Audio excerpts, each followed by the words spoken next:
Peringati Hari Kemerdekaan Republik Indonesia yang ke-78 ya. Bersyukur kita bisa memperingati, sebab ada orang-orang yang gak bisa memperingati. Karena apa? Gak punya warga negara. Orang kalau tidak punya warga negara, bagaimana dia bisa memperingati hari kemerdekaannya? Gak ada, tidak bisa. Saudara-saudara Tuhan, Perserikatan Bangsa-Bangsa mencatat ada orang yang tidak mempunyai kewarganegaraan itu berkisar 10 juta penduduk dunia ini gak punya warga negara, stateless person, tidak punya kewarganegaraan. Kita bisa bayangkan saudara-saudara kasihan Tuhan, kalau kita ini gak punya kewarganegaraan, tanpa kita bisa bayangkan, sebab orang untuk mengurus segala sesuatu butuh KTP ya. Mau apa-apa butuh KTP, beli motor butuh KTP, mau menikah butuh KTP, mau beli rumah butuh KTP, mau kredit pun butuh KTP. Semuanya minta KTP, tanda kewarganegaraan. Nah, saudara-saudara Tuhan, orang-orang yang tidak punya kewarganegaraan ini menjadi bingung. Tetapi janganlah takut.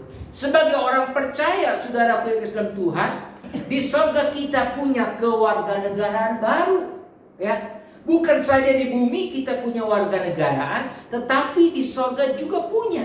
Kalau kita melihat Alkitab kita di dalam Filipi 3 ayat yang ke-20. Filipi 3 ayat yang ke-20 ya. Ya, bisa lihat atau bisa buka di handphone saudara-saudara Tuhan. Bunyinya demikian, karena kewarganegaraan kita adalah di dalam surga. Dan dari situ juga kita menantikan Tuhan Yesus sebagai juru selamat. Dikatakan kewarganegaraan kita ada di dalam surga. Jadi kita ini punya dua warga negara. Satu warga negara di bumi, satu lagi warga negara di surga. Betul Oman? Jadi kita nggak usah takut. Di surga kita juga punya KTP, ya, punya KTP, saudara Tuhan. Jadi setiap orang yang percaya Tuhan Yesus sebagai Tuhan dan Juru Selamat akan memiliki kewarganegaraan. Saudara dan saya, kita akan memiliki kewarganegaraan karena Kristus telah memerdekakan kita. Karena Kristus telah memerdekakan saudara dan saya. Cuma yang menjadi pertanyaannya adalah, orang percaya seperti apa yang merdeka di dalam Kristus? Orang seperti apa yang merdeka di dalam Kristus? Kalau kita membaca di dalam Yohanes 8 ayatnya yang ke-30 sampai ayatnya yang ke-32. Yohanes 8 berbunyi demikian. Setelah Yesus mengatakan semuanya itu, banyak orang percaya kepada Yesus. Maka dari Yesus kepada orang-orang Yahudi yang percaya kepadanya, bunyinya demikian. Jikalau kamu tetap di dalam firman-Ku, kamu benar-benar adalah murid-Ku. Kalau kamu tetap benar-benar di dalam Aku, maka kamu adalah murid-Ku. Ayat yang ke-32, dan kamu akan mengetahui kebenaran, dan kebenaran itu akan memerdekakan kamu. Orang percaya yang tetap di dalam firman Tuhan adalah orang yang menjadi murid Yesus yang sejati. Kalau dia tidak tetap di dalam Tuhan, dia bukan murid sejati. Yang sesungguh-sungguhnya itu asli kalau dia tetap di dalam Tuhan. Bukan aspal, asli tapi palsu. Kalau kamu dikatakan tidak tetap di dalam firman-Ku, jangan-jangan kamu itu bukan murid Tuhan. Kata Tuhan Yesus, kalau kamu tidak tetap di dalam Aku, jangan-jangan kamu itu bukan murid-Ku. Nah, inilah yang menjadi masalahnya. Tuhan Yesus berkata, jikalau kamu tekun, tetap di dalam firman-Ku, baru kamu menjadi murid-Ku. Kalau kamu gak tetap, kamu bukan murid-Ku. Meskipun kamu ngaku percaya, meskipun kamu berkata, saya percaya Tuhan.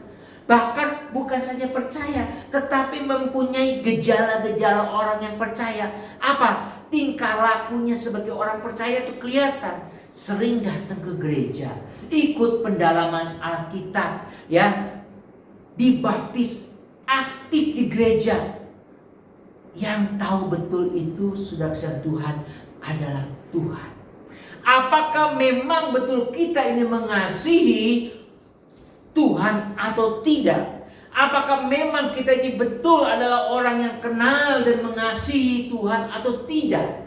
Hanya Tuhan yang tahu isi hatimu. Intinya, jikalau kamu tetap di dalam firman-Ku, itu kita adalah murid-murid Tuhan.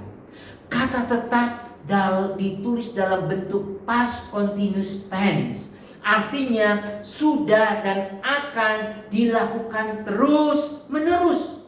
Sudah kenal Tuhan dan melakukan terus menerus dengan tekun di dalam firman-Nya. Jadi saudara yang kasih dalam Tuhan, salah satu ciri orang yang tetap di dalam Tuhan itu adalah suka beribadah, suka berdoa, suka menyendiri bersama dengan Tuhan. Orang yang tetap dan tekun di dalam Tuhan secara terus menerus, itulah yang disebut dengan murid Kristus. Murid Kristus. Jadi saudara Kristus Tuhan, Tuhan mau kita ini tetap berada di dalam Tuhan. Tetap artinya apa? Sudah dan akan dilakukan terus menerus. Dikatakan bahwa murid Yesus yang sejati itu akan terus menerus melakukan kegiatannya bersama dengan Tuhan, dan dia akan menemukan kebenaran. Orang yang terus menerus di dalam Tuhan, dia akan menemukan kebenaran, dan kebenaran itu dikatakan akan memerdekakan hidupnya. Hidupnya itu akan merdeka. Merdeka dari apa? Tentunya merdeka dari dosa. Kita ini akan dimerdekakan dari dosa. Alkitab menyebutkan ada beberapa dosa. Yang pertama dikatakan original sin atau dosa asal. Dosa asal adalah dosa yang diwariskan oleh Adam saat Adam jatuh ke dalam dosa. Kita melihat di dalam Roma 5 ayat yang ke-15. Roma 5 ayat yang ke-15 berbunyi demikian. Tetapi kasih karunia Allah tidak sama dengan pelanggaran Adam. Sebab jika karena pelanggaran satu orang semua orang telah jatuh ke dalam kuasa maut, jauh lebih besar lagi kasih karunia Allah dan karunia-Nya yang dilimpahkannya atas semua orang karena satu orang, yaitu Yesus Kristus. Original sin, dosa asal, dosa bawaan, itu diwariskan oleh Adam kepada kita. Saat Adam jatuh ke dalam dosa, maka blueprint Adam itu cacat. Seperti kalau kita mau fotokopi, ya saudara-saudara Tuhan, kita mau fotokopi, ternyata ini ada apa? Ada coretan. Ini ada coretan. Ternyata ini yang disebut blueprintnya cacat. Saya fotokopi, saudara-saudara Tuhan, satu lembar, keluarnya juga sama cacat. Saya fotokopi 100 sama juga cacat juga, tidak sempurna. Saya fotokopi 1 juta juga sama cacat juga. Blueprintnya sudah rusak. Terus bagaimana supaya menghasilkan bagus? Caranya ganti blueprint. Adam yang pertama dikatakan sudah jatuh ke dalam dosa, maka dari itu perlu diganti Adam yang kedua, yaitu Yesus Kristus. Karena kita semua keturunan dari Adam yang pertama sudah berbuat dosa. Roma 3 ayat yang ke-23 berkata demikian, karena semua orang telah berbuat dosa dan telah kehilangan kemuliaan Allah. Kita ini keturunan Adam yang pertama, kita ini sudah berbuat dosa. Sehingga orang tanpa mengenal dan bertobat kepada Kristus, dia tetap di dalam dosa.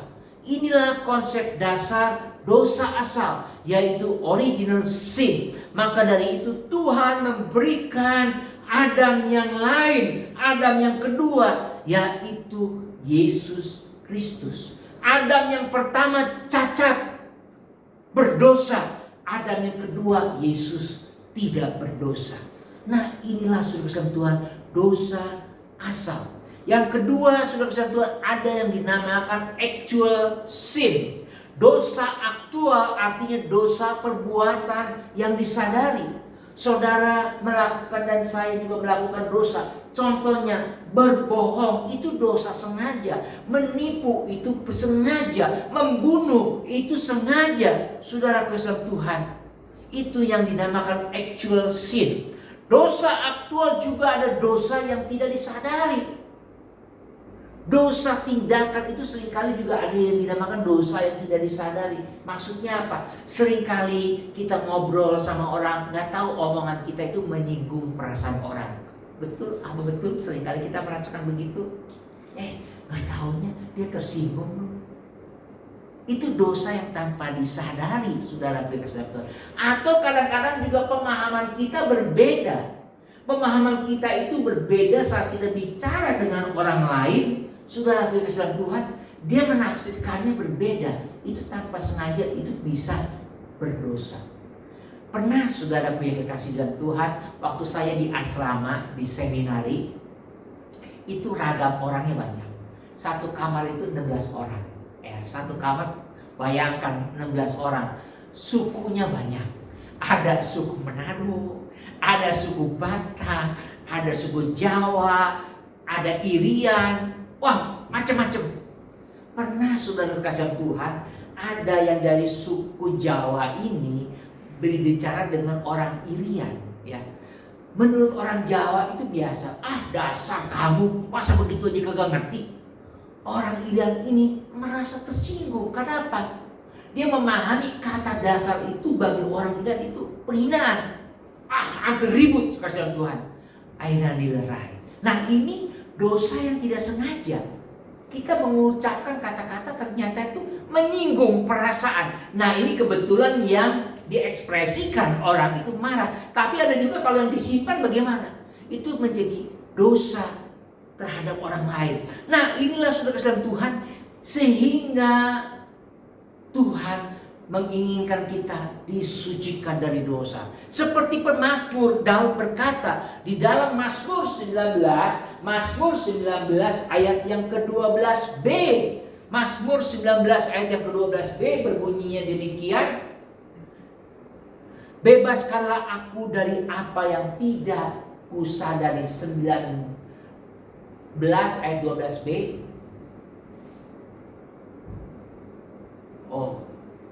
Nulisnya saya salah kalian. Bebaskan aku dari apa yang tidak kusadari.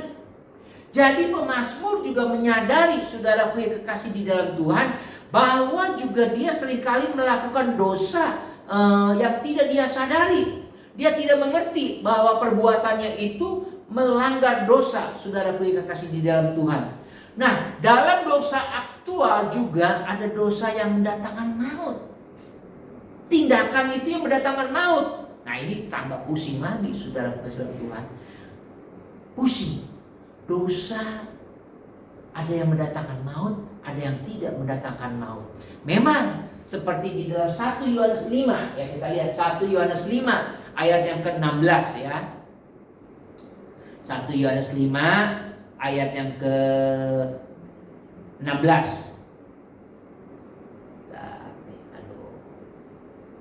Oke. Bunyi demikian, kalau ada seorang melihat saudaranya berbuat dosa, yaitu apa? Dosa yang tidak mendatangkan maut, hendaklah ia berdoa kepada Allah dan Dia akan memberikan hidup kepadanya, yaitu mereka yang berbuat dosa yang tidak mendatangkan maut. Ada dosa yang mendatangkan maut, tentang itu tidak kukatakan bahwa ia harus berdoa. Saudara kasih Tuhan, dosa yang tidak mendatangkan maut jika diulang-ulang, dosa yang tidak mendatangkan maut jika diulang-ulang akan bisa menjadi dosa yang mendatangkan maut. Contoh, penguasaan diri. Penguasaan diri dalam hal ini contoh yang sederhana adalah makan. Makan itu kan penguasaan diri ya. Mau makan banyak, makan sedikit, atau makan sering, atau tidak makan sering. Sudah kasih Tuhan. Kalau kita makannya rakus, semua aja makan dimakan, itu bisa mendatangkan kematian buat kita. Ya. Dosa yang tidak mendatangkan maut diulang-ulang terus, itu bisa menjadikan maut. Contoh, kalau kita berbohong sedikit, ya berbohongnya sederhana, ya bohong-bohong kecil. Tapi kalau itu diulang terus, jadi beneran bohong. Dan kalau orang sudah bohong menjadi habit, menjadi kebiasaan di dalam hidupnya, itu bisa mendatangkan maut, bisa mendatangkan kematian. Nah, saudaraku yang kasih dalam Tuhan, kita harus melawan daripada dosa-dosa yang tidak mendatangkan maut. Itu jangan dijadikan kebiasaan. Saudaraku yang kasih dalam Tuhan, mungkin kita ngomong apa, pendeta, saya kan dosanya dosa kecil, ya cuma bohong doang mah ya nggak apa-apa tuh, ya sedikit-sedikit mah nggak apa-apa. Tidak, kalau itu diulang-ulang terus bisa menjadi dosa yang mendatangkan maut. Nah, saudara kasih Tuhan, dosa aktual ini yang harus sering kita minta ampun sama Tuhan. Sebab kita manusia belum sempurna sekalipun sudah diselamatkan. Ingat, saudara dan saya saat engkau percaya kepada Yesus, engkau memang sudah diselamatkan. Tetapi saat ini kita ini belum sempurna karena kita masih hidup di dunia. Sehingga Martin Luther berkata, semper iutus et peccator. Artinya kita adalah orang yang sudah dibenarkan sekaligus juga orang pendosa. Jadi kita harus minta ampun terus menerus sama Tuhan. Sehingga ada ungkapan dalam firman Tuhan, hendaklah engkau diperbaharui dari hari ke hari. Diperbaharuinya dari hari ke hari. Sudah kesam Tuhan, itulah dosa yang kedua, ya, dosa aktual. Yang ketiga, sudah kesam Tuhan, ada dosa inevitable sin. Artinya dosa manusia yang tidak bisa dihindari. Kita ini bisa berdosa ini, kita tidak bisa menghindari. Dosa yang memang sudah hadir dan manusia tidak bisa hindari. Apa itu? Kita bisa bayangkan kalau ada seorang anak yang dilahirkan dalam keluarga yang hidupnya berantakan, penuh dengan kekerasan. Kalau di luar negeri, di Amerika ada istilahnya Bronx, ya, daerah Bronx itu daerah brengsek, ya, daerah narkoba, daerah pelacuran, daerah kekerasan apa segala macam. Kita bisa bayangkan, nah anak yang kecil itu lahir dalam keluarga yang seperti itu sudah menyimpan luka hati. Anak yang lahir di keluarga seperti itu jiwanya terus gelisah. Anak yang lahir dari keluarga seperti itu sulit sekali bisa percaya kepada Allah, sulit sekali bisa percaya kepada sesama manusia, sulit sekali bisa bekerja sama dengan orang lain, suka berprasangka buruk, ada ketidakpercayaan. Nah, ini namanya dosa yang tidak bisa dihindari. Dia sudah hadir sejak dia masih kecil. Atau saudara kasih Tuhan, hubungan suami istri. Ada pasangan yang suka menyakiti pasangannya. Hidup dengan pasangan yang selalu menyakiti ini bisa menjadi dosa yang tidak terhindar. Karena pasangannya suka disakiti, maka pasangannya itu akan memiliki kepahitan di dalam hidup. Ini hanya bisa diobati, cuma ada satu obatnya. Dosa yang tidak terhindarkan ini hanya satu obatnya, yaitu apa? Lepaskanlah pengampunan. Melepaskan pengampunan bukan saja menyehatkan jiwa kita, terhindar kita dari dosa, tetapi bisa umur panjang. Sudah kesan Tuhan, kemarin saya ke dokter, antar teman, ya, ke dokter syaraf, neurologis, ya, cerita-cerita tentang hidup. Dokter ini bilang, kenapa umur orang pendek sekarang? Pertama, terlalu worry, terlalu cemas, terlalu takut. Kedua, kata dokter itu bilang tidak bisa mengampuni. Padahal saya bingung, saya tidak tahu dokter itu siapa, saya belum kenal. Dia bilang orang terlalu cemas akan menurunkan daya tahan tubuhnya. Orang yang tidak bisa mengampuni, hidupnya akan lebih pendek. Dokter itu saudara Tuhan, kalau saya nggak dikasih tahu, saya nggak bisa tebak itu umurnya. Kalau saya lihat umurnya kurang lebih umurnya paling di sekitar umur 60-an, paling tua 70, paling tua 70. Tapi tahu nggak saudara dokter itu umurnya berapa? 85. Sehat. Orang bilang masih jag-jag. 85 umur.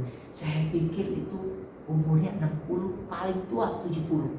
Ternyata 80. Nah, kalau suami ini dokter 85, istrinya paling berapa? Nggak mungkin 60, nggak mungkin 50, pasti kurang lebih 80, kurang lebih. Istrinya itu juga bisa sehat, masih naik turun tangga. Wah, geleng-geleng kepala saya. Umur 80 masih naik turun tangga, masih praktek. Saudaraku yang kasih dalam Tuhan, jadi obatnya yaitu lepaskanlah pengampunan. Kita harus melepaskan pengampunan supaya apa? Supaya kita sehat. Sebab kalau kita nggak melepaskan pengampunan, lawan bicara kita atau musuh kita, dia mah tenang-tenang aja, dia enak makan, enak tidur, kitanya makan di dalam, ya itu membuat umur kita pendek. Bahkan saudara yang dikasih di dalam Tuhan, katanya benar atau tidak benar, tidak salahnya kalau kita percaya. Kanker itu salah satunya itu disebabkan bukan karena makanan, tetapi tidak bisa mengampuni karena punya akar kepahitan di dalam hidup kita. Ya,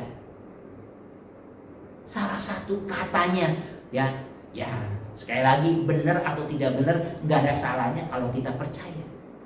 Orang-orang yang mengalami kanker, penyakit kanker, kalau dilihat itu pasti punya kepahitan di dalam hidup. Tidak bisa mengampuni. Saudaraku yang kekasih dalam Tuhan.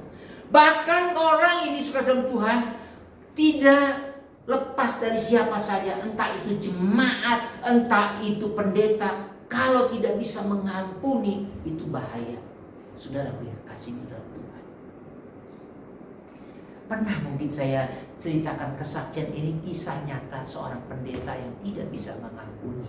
Ya. Ada seorang pendeta, saudara Tuhan, ya, tidak perlu disebutkan, terbaring sakit, stroke.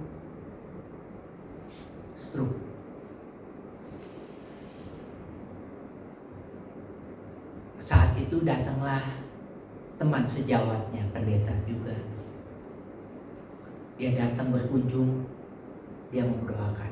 Sebelum mendoakan, temannya ini berkata, cobalah engkau belajar mengampuni. Padahal ini temannya gak kenal, cuma karena sama-sama pendeta saja. Cobalah engkau mengampuni, belajar mengampuni. Saat bilang belajar mengampuni, pendeta yang sakit itu mencucurkan air mata. Dia bilang gak bisa. Kenapa kamu gak bisa mengampuni? Saya gak bisa mengampuni anak saya. Anak saya itu pemain band. Dia cerita, anak saya ini pemain band. Tapi papanya ini pengen anaknya menjadi insinyur. Papanya pengen jadi insinyur. Anaknya gak mau. Setelah itu, karena dipaksa, anaknya masuk ke bagian insinyur, bagian sipil. Karena kebetulan anak juga otaknya encer, maka dia kuliahlah di ITB. Setelah lulus, saudaraku yang kasih dalam Tuhan, ini yang membuat sakit hati papanya. Setelah lulus, ijazahnya ini dikasih sama papanya. Ini Pak, ijazahnya, saya sudah selesai kuliah. Dikasih. Setelah itu anaknya ngeband lagi. Di situ papanya sakit hati, tidak bisa mengampuni, tidak bisa menerima anaknya. sehingga tidak lama kemudian stroke. Saudara yang kasih di dalam Tuhan, sakit hati itu tidak ada faedahnya. Lepaskan. Saya juga belajar, saudaraku. Ini kan saya lagi berteori, prakteknya itu susah. Prakteknya itu susah sekali. Bagaimana kita bisa mengampuni orang yang menyakiti kita? Lah kalau kita berbuat salah, kita tidak bisa mengampuni, itu wajar. Tapi kalau kita tidak berbuat salah, kita harus mengampuni. Gak bisa terima. Itu seringkali yang ada di dalam kehidupan kita manusia. Betul. Mengampuni itu sulit sekali. Tetapi ini cuma ada satu penawar obatnya. Cuma hanya satu penawar obatnya. Yaitu kita mau melepaskan pengampunan. Untuk kita bisa terhindar dari dosa yang tidak terhindarkan itu, yaitu kita harus memberikan pengampunan. Saudaraku yang kasih dalam Tuhan, nah Kristus datang untuk memerdekakan kita dari dosa. Kristus datang untuk memerdekakan kita dari dosa. Tapi bagi barang siapa yang tetap tinggal di dalam Kristus saja, yang benar-benar yang akan mengalami kemerdekaan. Hanya orang-orang yang setia kepada Tuhan, percaya kepada Tuhan, dia betul-betul akan mengalami kemerdekaan. Karena orang yang benar-benar tinggal di dalam Kristus, ia akan mengalami kemerdekaan di dalam hidupnya. Karena itu kebenaran itu akan memerdekakan kamu. Merdeka artinya apa? Kebenaran itu memiliki wajah gembira atau muka sukacita. Orang yang merdeka itu akan terlihat mukanya itu cerah, tidak murung, tidak sedih. Mukanya itu akan merdeka. Orang yang keluar dari penjara, mukanya pasti terpancar sukacita karena hidupnya apa? Ada kemerdekaan. Begitu juga dengan kita. Kita ini terlepas dari penjara dosa yang mengikat. Saat dilepaskan, maka kita akan bersukacita. Amin. Itu akan terpancar dari wajah kita. Ternyata untuk tetap di dalam Tuhan atau untuk tetap berkomitmen ikut Tuhan, itu gak gampang loh. Gak gampang untuk tetap setia. Ada tahapan-tahapan yang harus kita lalui.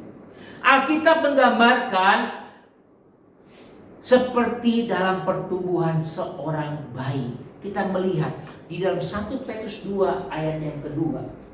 1 Petrus 2 ayat yang kedua. Dan jadilah sama seperti bayi yang baru lahir, yang selalu ingin akan air susu yang murni dan yang rohani, supaya olehnya kamu bertumbuh dan beroleh keselamatan. Orang yang baru percaya seperti bayi rohani yang hanya menyukai susu yang menyehatkan tubuhnya dan yang membantu perkembangan organ-organ tubuh si bayi. Tapi ini ada batas waktunya. Nggak mungkin bayi minum susu terus. Ada waktunya dia berubah, bisa makan makanan keras.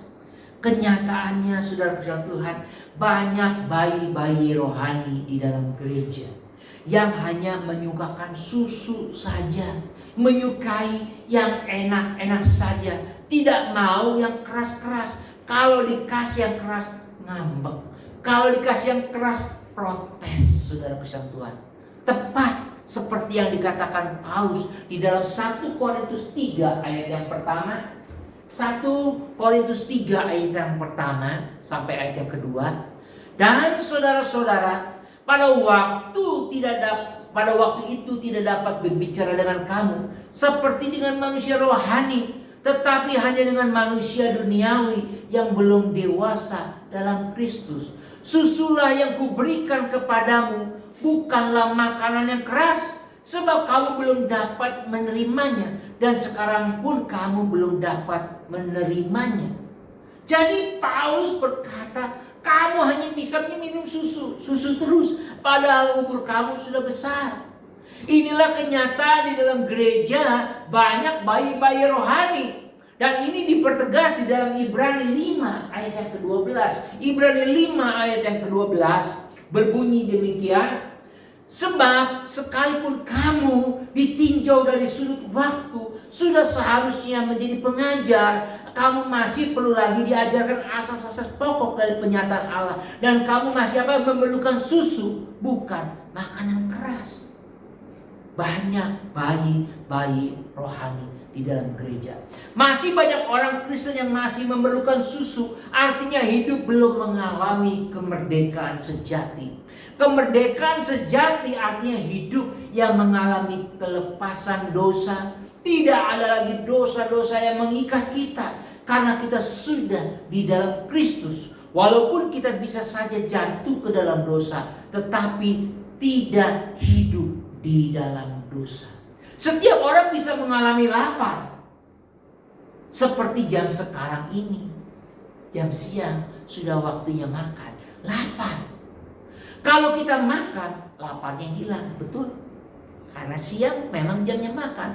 Tapi kalau lapar terus, berhari-hari, berminggu-minggu, berbulan-bulan, itu mah bukannya lapar, tapi kelaparan. Kelaparan dengan lapar itu beda jauh, saudara-saudara Tuhan. Kalau kita lapar itu manusiawi. Tetapi kalau kita kelaparan, itu ada yang salah dengan hidup kita. Ada yang tidak beres dengan hidup kita. Jadi ingat perkataan Bill Gates, orang yang pernah menyandang terkaya di dunia. Dia berkata, bukan salah seseorang jika ia terlahir miskin, tetapi itu adalah kesalahan jika ia mati dalam kemiskinan. Orang lapar biasa, tapi hidup dalam kelaparan itu masalah. Ikut Tuhan harus mengalami perubahan, dimerdekakan. Kalau ikut Tuhan tidak ada perubahan dalam hidup kita, berarti ada masalah hidup saudara dengan Tuhan. Mari saat ini kita mau mengintrospeksi diri kita.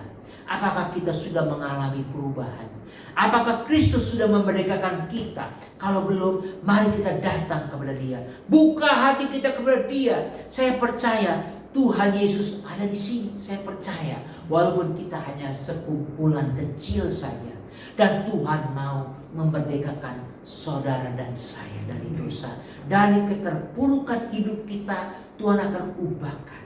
Jadi saudara kuasa Tuhan, ikut Tuhan itu mudah. Percaya kepada Tuhan mudah. Jika saudara ikut Tuhan sudah lama, tapi hidupmu tidak mengalami kemerdekaan, tidak mengalami perubahan hidup, mari kita datang kepada Dia dengan kerendahan hati yang sungguh kepada Tuhan. Amin. Kita mau datang kepada Tuhan pada siang hari ini. Kita buka hati kita, saudara kasih dalam Tuhan. Pada siang hari ini, saya akan berdoa buat saudara-saudara sekalian. Biarlah Tuhan boleh memerdekakan hidupmu, supaya Tuhan boleh melawat engkau. Tundukkan kepalamu, mari kita berdoa. Saya akan berdoa buat saudara pada siang hari ini.